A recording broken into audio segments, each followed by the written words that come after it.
শুভ সকাল বন্ধুরা, কেমন আছো সবাই? আশা করি সবাই খুব খুব ভালো আছো। আবার এক নতুন ব্লগ নিয়ে আমি পায়েল চলে আসলাম তোমাদের সামনে। আর আমার পায়েল পেজ আর পায়েল ক্রিয়েশনে জানে অনেক অনেক স্বাগত। তো আজকে হচ্ছে রাখি উৎসব, সবাইকে জানে রাখি উৎসবের অনেক অনেক শুভেচ্ছা ও ভালোবাসা। তো আজকে সকালবেলা থেকে আমার বাড়িতেও রাখির অনেক প্রস্তুতি পর্ব চলছে, কারণ ছোট্ট বুনু আছে দুই দাদার। তো তার মধ্যে আবার পরীক্ষাও চলছে, নাহলে একটু অন্যরকম প্ল্যান ছিল চাকদায় যাবো ননদের বাড়ি, কিন্তু সেটা হচ্ছে না যেহেতু পরীক্ষা চলছে, পড়া রয়েছে। তো ঘরেই আমরা ছোটো করে আয়োজন করেছি, আর আমার দেওরকেও আসবে রাতে, মানে ও যেহেতু আমি নিজের ভাইয়ের মতো ভালোবাসি, কিন্তু ওকেও রাখি বাঁধবো আজকে। তো চলো সমস্তটা তোমাদের সাথে অবশ্যই শেয়ার করবো। সকাল সকাল কিন্তু আমি রান্নায় মানে জলখাবারে করছি পাস্তা। সবাই ভালোবাসে বাচ্চারা পাস্তা, তো আজকে কিন্তু জলখাবারে করে ফেলছি পাস্তা।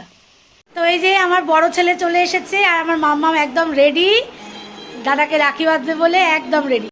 তো দেখো আমার মাম্মাম কিন্তু নিজের হাতে দুই দাদার জন্য বানিয়ে ফেলেছে রাখি। কি অপূর্ব বানিয়েছে না, স্কুল থেকে এইগুলো কিন্তু শিখেছে। আর এই দেখো এদিকে আমার বরণের থালা কিন্তু একদম রেডি, সমস্ত গুছিয়ে গিফট নিয়ে চলে এসেছি। আর এখানে আমার গোপাল সোনাও কিন্তু একদম রাখি পরে ফেলেছে সকাল সকাল, যেহেতু বাবু স্নান করেছিল, বাবু স্নান করে কিন্তু ঠাকুর পুজো দিয়ে দিয়েছে। আর এই যে আমার মাম্মাম বসে পড়েছে, আর তার সাথে দুই দাদাও বসে পড়েছে। এবার কিন্তু মাম্মাম ফোঁটা দেবে। তো প্রথমে বড়দাদাকে ফোঁটা দিচ্ছে, বড়দাদাকে দিয়ে নিয়ে রাখি পরাবে, তারপরে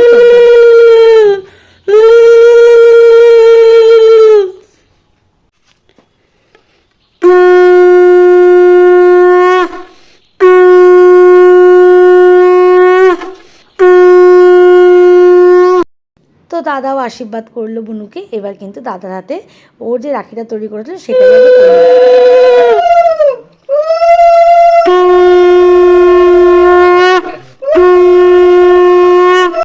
যেহেতু প্রতি বছর দুটো তিনটে করেই রাখি আনা হয়, ওই জন্য একটা পর করে ও সবটাই দাদার হাতে বড়দাদার হাতে পরিয়ে দিল।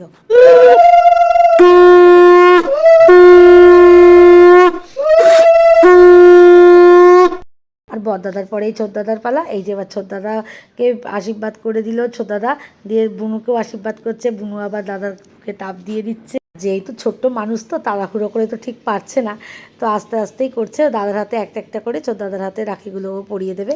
প্রথমেই ওর যে রাখিটা তৈরি করেছে সেটাই আগে পরাচ্ছে, তারপরে আরও কয়েকটা আছে, দুটো তিনটে করেই রাখি প্রতি বছর যেহেতু আনা হয়, তো ওই জন্য পরপর করে ও পরিয়ে দিচ্ছে। আর ভালো করে তো গিফটটা বাঁধতে পারে না,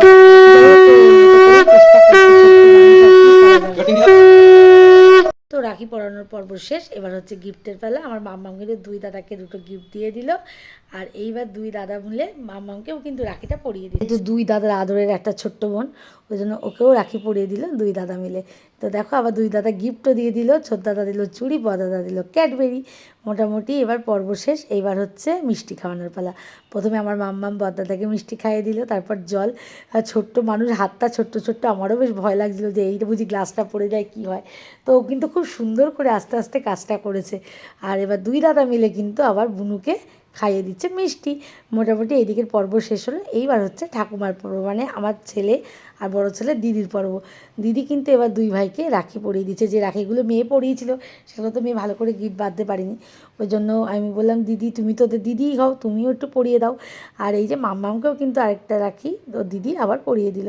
আর এইবার ছোট দাদার পালা, মানে আমার ছেলের পালা, ছোট ছেলে। এইবার ওকেও কিন্তু ঠাকুমা রাখিগুলো পরিয়ে ভালো করে বেঁধে দিচ্ছে।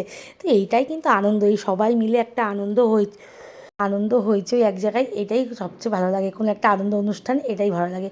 তো যাই হোক, এইবার যেহেতু ঠাকুমা বড়, সবাইকে এই জন্য প্রণাম করে নিল। আর আমি এবার মামামও কিন্তু দাদাদেরকে প্রণাম করে নিচ্ছে। প্রথমে বড় দাদাকে করলো, তারপর ছোট দাদাকে, দুই দাদাকে একদম প্রণাম হয়ে গেল। আর বাবু তো একদম মামাকে কোলে নিয়ে কি আদর, ওরে বাবা। সবাই মিলে দিদিকেও প্রণাম হয়ে গেল। এবার কিন্তু সকালে জলখাবার খাওয়ার পর্ব। আমি যে পাস্তা করে রেখেছিলাম সবাইকে কিন্তু আমি পাস্তা দিয়ে দিলাম। ওরা সবাই আগে ব্রেকফাস্টে পাস্তাটা খেয়ে নেবে, নিয়ে তারপর যার যার মতো কাজে যাবে। কারণ আজকে তো এমনি স্কুল ছুটি, স্কুল নেই, তো এমনি যার যার কাজ সেটা তাই করবে। আর যেহেতু পূর্ণিমা ছিল ওই জন্য কিন্তু আজকে সমস্ত কিছু নিরামিষ আয়োজন। আর দেখো তার মধ্যে এক পশলা বৃষ্টি হয়ে গেল, আর বৃষ্টিতে যা গরম বাড়ছে কি আর বলবো। এই ভালো আকাশ ছিল, আবার বৃষ্টির দিকে আমার ঘরের কাজও হয়ে গেছে, আর আমার রান্নাবাড়িও কমপ্লিট। তো আজকে রাখির জন্য স্পেশাল করে ফেলেছিলাম পনির বিরিয়ানি, আর করেছিলাম হচ্ছে পটলের দোরমা।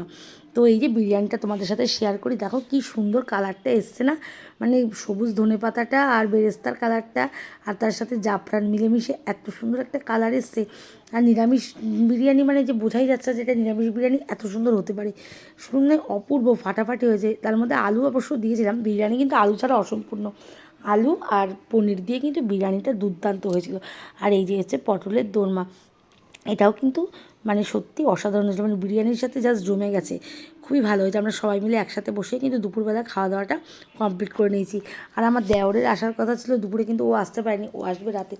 যাই হোক, এবার কাজকর্ম মিলে একটু রেস্ট নিয়ে আবার সন্ধ্যে দেওয়ার বেলা, তো এই যে রেস্ট নিয়ে তাড়াতাড়ি উঠে পড়েছি, এবার একটু সন্ধ্যে দেবো। আর আজকে যেহেতু পূর্ণিমার দিন একটু তাড়াতাড়ি করে ওই জন্য সন্ধ্যেটা দেবো আর ধুনো দেবো, মানে ভালো লাগে পূর্ণিমার দিনে একটু ধূপ ধুনো দিতে সন্ধ্যেবেলা এত ভালো লাগে। তো ধুনো ধরিয়ে কিন্তু এই যে সব ঘরগুলোতে ধুনো দিয়ে নিচ্ছি, সন্ধে দেওয়া হয়ে গেছে। এবার ধুনো দিয়ে কিন্তু বাইরে যাব, তুলসীতলায় যাব, ওখানেও কিন্তু ধূপ ধুনো দেবো, দিয়ে তারপরে আবার পরবর্তী অনেক কাজ আছে। এই যে সমস্ত ঘরে, সব ঘরে, আর ধুনো ছোবড়াগুলো না যেহেতু বর্ষাকাল ওই জন্য একটুখানি ভিজা ভিজা বলে ভালো করে কিন্তু ধরতে চায় না। তো রোদ হলে কিন্তু ছোবড়াগুলো রোদে দিলে অনেকটাই মানে উপকার হয়, কিন্তু রোদও নেই, পরপর তো শুধু বৃষ্টি হয়ে যাচ্ছে। তো যাই হোক, এই যে এই পাশের ঘরগুলোতে এবার চলে আসলাম, ওইদিকে তো হয়ে গেছে ঘরগুলোতে। আর এই যে রান্নাঘরটা দিয়ে ওই ঘরটা দিয়ে সবগুলো কমপ্লিট করে তারপরে কিন্তু পরবর্তী কাজে যাব। আর এই যে এবার যাচ্ছে কিন্তু তুলসীতলার দিকে, যাই তুলসীতলার দিকে সন্ধ্যেটা দেবো। আর পূর্ণিমার দেখো চাঁদটা উঠেছে, চাঁদটা কিন্তু এখন দেখা যাচ্ছে, এখন আকাশটা অনেকটা ক্লিয়ার হয়েছে। তো যাই হোক, এবার আবার পরবর্তীতে রাতের রান্না আছে, মেয়ে পড়ানো আছে, তো ওই জন্য তাড়াতাড়ি করে সন্ধ্যেটা দিয়ে কমপ্লিট করে নিয়েই কিন্তু চলে যাব মেয়েকে একদম পড়তে বসাতে। তো এই যে আবার ছোবড়াটাকে ভালো করে আরেকটু ধরিয়ে নিলাম, যেহেতু বললাম ভিজা ভিজা ছোবড়া ভালো ধরছিল না। তো যাই হোক, বাইরে সেরে কিন্তু ঘরে চলে এসেছি। আর এইবার মামাকে একদম টান টান পড়তে বসিয়ে দেবো ঠাকুর শুয়ে নিয়ে। আর এই যে মামাকে পড়তে বসিয়ে দিয়েছি, অনেক পড়া, আর যেহেতু পরীক্ষা 13 তারিখ থেকে শুরু, কারণে কিন্তু আর একটু দেরি করিনি, মামাকে পড়তে বসিয়ে দিয়েছি। আর পড়া যেই হয়ে গেছে চলে এসেছি মানে রান্নাঘরে। আর তোমাদের দাদাভাই ময়দা মেখে রেখে গেছিলো, লুচি হবে আর ছোলার ডাল নিরামিষ করে, যেহেতু বলেছিলাম পূর্ণিমার দিন আমরা নিরামিষই খাই, তো ওই কারণে কিন্তু এই যে ছোলার ডালটা আমি একদম প্রেশারেই বসিয়ে দিয়েছি। আর এই যে লুচি করব বলে কিন্তু একদম গুছিয়ে নিয়েছি সমস্ত রেটার। এদিকে দেখো রাত্রিবেলা আমার দেওরও চলে এসছে, এবার দেওরের আশীর্বাদের পালা, দেওরকে রাখি পরাবো, দেওরকে আশীর্বাদ করব। এই হচ্ছে রাত্রিবেলায় আমার পর্ব, যেহেতু ওর দিনের বেলায় আসতে পারিনি, আর কি করব, করার কিছু নেই, যে যখন আসবে তাকে তো তখনই করতে হবে, করার কিচ্ছু নেই। তো এই যে এবার ওকে রাখি পরিয়ে আমি ওকে আশীর্বাদ করে দিলাম। যাই হোক, ভিডিওটা কেমন লাগবে তোমরা অবশ্যই বলো। চলো টাটা।